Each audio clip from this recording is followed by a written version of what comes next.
मंडीरू उठुनी धान एपरी दृश्य देखा मिली रायगड़ा जिलूर रबी ऋतु चाषी उचित मूल्य रे धान क्रय पर राज्य सरकार निर्देश देथिबा बेले रायगड़ा लैंप और एमपीसीएस जाणीशुणी चाषी को हैरान करुथिबा जोगु मंडीरू धान उठी पारुनी।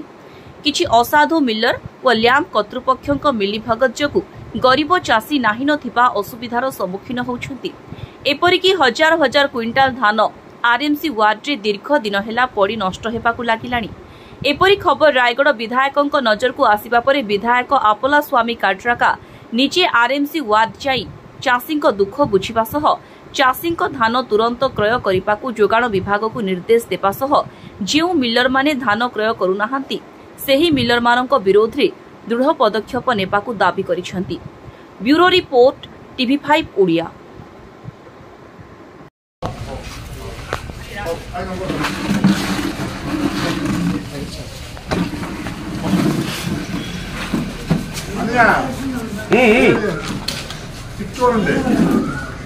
సీజన్ లో నేను మిల్లులు వస్తున్నాయి, అన్ సీజన్ లో కానీ మిల్లు రావడం లేదంటే అవి ఇచ్చేస్తాను ଗୋଟେ କଥା ଦେଖନ୍ତୁ ଆଜ୍ଞା, ଏବେ ଅନ୍ ସିଜନ୍ରେ ଯେଉଁ ମିଲ୍ ମାନେ କିଣିବା ପାଇଁ ମନା କରୁଛନ୍ତି ସେମାନଙ୍କୁ ସିଜ୍ କରନ୍ତୁ। ସିଜନ୍ ବେଳକୁ ଯେଉଁ ମିଲ୍ ଯାକ ଆସୁଛି କିଣିବା ପାଇଁ ଆପଣ କହିଲେ କାହିଁକି ସେ ମିଲ୍ ବାଲା ମାନେ କିଣିବେ ନା?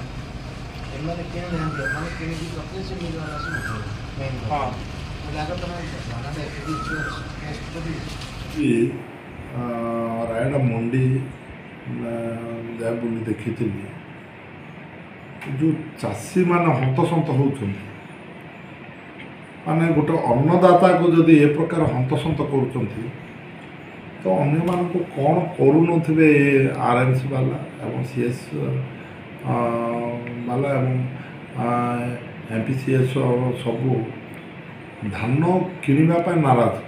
ପୁଣି ଏବେ ରବି ଋତୁରେ ଦୁଇଟି ମିଲର ମାତ୍ର ଧାନ କିଣିବା ପାଇଁ ରାଜି ଅଛନ୍ତି। ତ ମୁଁ ସିଏସ୍ଙ୍କୁ ମୁଁ କହୁଥିଲି, ଯଦି କୌଣସି ମିଲର ଯଦି କିଣିବା ପାଇଁ ଆସୁନାହାନ୍ତି ତାହେଲେ ଖରିଫ ଋତୁରେ ଯେଉଁ ଧାନ କିଣିବା ପାଇଁ ଆସୁଛନ୍ତି ସେମାନେ ସେ ମିଲରମାନଙ୍କୁ ସିଜ୍ କରନ୍ତୁ।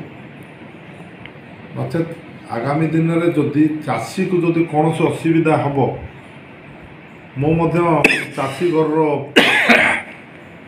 ଆଜି ଚାଷୀ ମୁଣ୍ଡର ଜାଳ ତୁଣ୍ଡର ମାରିକିରି ଯେଉଁ କାମ କରିକିରି ଆମକୁ ଅନ୍ନ ଯୋଗାଉଛନ୍ତି, ଯଦି ଚାଷୀକୁ ଯଦି ଏ ପ୍ରକାର ଅନ୍ୟାୟ କରାଯିବ ନହେଲେ କଦାପି କେବେ ଛଡ଼ାଯିବ ନାହିଁ। ଆମର ଚାଷୀମାନଙ୍କର ଯଦି କୌଣସି ଅସୁବିଧା ହେବ ତାହେଲେ ନିଶ୍ଚିତ ଭାବରେ ମୁଁ ତାଙ୍କର ପ୍ରତି ଆକ୍ସନ୍ ନେବାଟା ଫିଟିବ। ଖରିଫ ଋତୁରେ ଯେଉଁ ମିଲର ମାନେ କିଣିବା ପାଇଁ ଆଗକୁ ଆସୁଛନ୍ତି, ରବି ଋତୁରେ କାହିଁକି କିଣିବା ପାଇଁ ମନା କରୁଛନ୍ତି? ଯଦି ଧାନ ଭଲ ନାହିଁ ବୋଲିକି କହୁଛନ୍ତି, ଚାଷୀ ତ ନିଜେ କହୁଛି 10ରୁ 12 କେଜି ମାଇନସ୍ କରିବା ପାଇଁ, ହେଲେ ମଧ୍ୟ 10ରୁ 12 କେଜି କାଟୁଛନ୍ତି।